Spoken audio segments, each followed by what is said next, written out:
especially for that 18 to 21-year-old population. I think a robust state mentoring service for those 18 to 21-year-olds of people that actually enjoy working with 18 to 21-year-olds versus those that maybe want to work with babies, but because they have a job, they're now forced to work with that population even though they don't enjoy it. So do we not have enough mentors?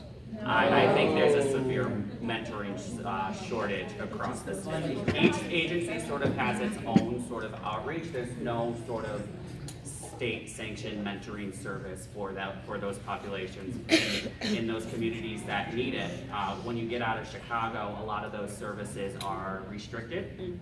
So like our downstate agencies, our Cunninghams and our Ornagas and Indian Oaks, they really don't have those programs available due to fiscal issues and needing to put the money elsewhere and not being able to reach out to the community. So yeah, we're beginning to expand the APP program, which is one of those that develops mentors in the communities where the kids live and come from. We're moving out of Cook County, but also there is the Governor's Cabinet mentoring project that we put forward, Governor, as you recall, and I think that's a great platform for thinking about how do we expand mentors available to those who are 18 to 21. So I think we can easily put that on our radar.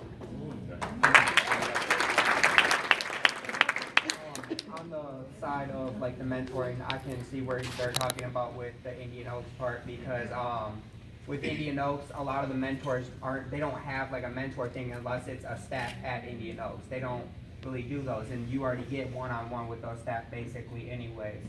So I can understand where they're coming from with that. So there definitely does need to be a lot more mentoring with youth, especially us trying to age out or go home, because on the sense of taxes, some of us don't know how to even complete a tax form, let alone try and push us out there. And then like the kids getting arrested for taxes, that's just going to cause problems and set us right back to where we were. Yes, sir. So whenever you're ready, you can begin the fun part and take selfies, or you can keep taking tough questions. I like that. I like it. All right, awesome. So, but let me ask another question. Better treating PP, what's that? Foster parent. Fast. So tell me about the training and what do we need to improve on that? We'll go back there. One thing I was mentioning earlier, training with the foster parents about religious freedom with the kids that are in their care. Instead of forcing certain kids to go with the religion of the foster parent, they need to allow their kid to express their religious freedom.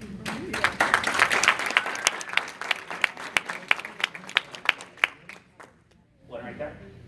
And that each person, they're going to have a different story, they're going to have a different background. You need to treat each different foster kids a different way, not treating them all the same. And one more on this issue right there. Marty, go ahead. I was going to say, I think like with the training, I think they should actually take the time to actually read the foster youth background, to actually know what they're actually bringing into their home, so that they have an opportunity to actually bond with the youth, or like know how to really worship them, you know, rather than just throw them into the home and they know nothing about that kid. I agree with that. Can I? I think the training to become a foster parent should be, you know, a little more rigorous than just taking an online course. For real. Yeah. I had a foster parent, you know, and she was able to get, you know, special needs foster kids with, you know, like mental disabilities, and all she did was take a 5-hour class, but she was not prepared for it at all. Yeah. And that's how we end up, you know, out of placement. We end up in shelters because our foster homes fall through because the parents aren't equipped to receive us. I could see that would be a huge problem, and I'm not surprised, unfortunately. Michelle? Hi, I'm a former foster parent myself, and I did receive the PRIDE training, which I think was about 8 to 10 weeks. I felt that the training was a little inadequate because the issues that came up with the children were out of my realm.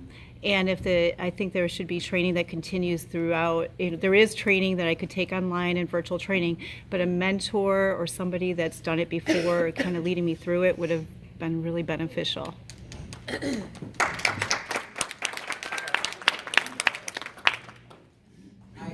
stand up and say, for those of you guys who don't know me, I'm the statewide advisory board president, and something that Director Walker and the governor's cabinet has been working on is putting together a duly involved project, something that a young man mentioned earlier, that we know that a lot of our youth are incarcerated, and something that they had been working on. I think a lot of the time we think that there's so many kids in the system and we aren't able to make so much progress. Well, we're working on one of the toughest populations, which is our duly involved youth, our youth that are involved in the criminal justice system as well as youth in care. And we're working on, which is going to be solutions that is going to be opened up all from you guys, and this comes from the governor's cabinet as well as the director's office, is making sure that we are finding a solution for these youth that are involved in this population and providing them as many employment and education opportunities as well. So I just wanted to take this time on behalf of myself and behalf of the Youth Advisory Board to thank the governor and the director for the hard work that they are doing, because I don't believe that they do get the support and to be acknowledged as much for the huge, massive system that they are accountable for. So if we can just take the time and just give them a thank you. Thank you.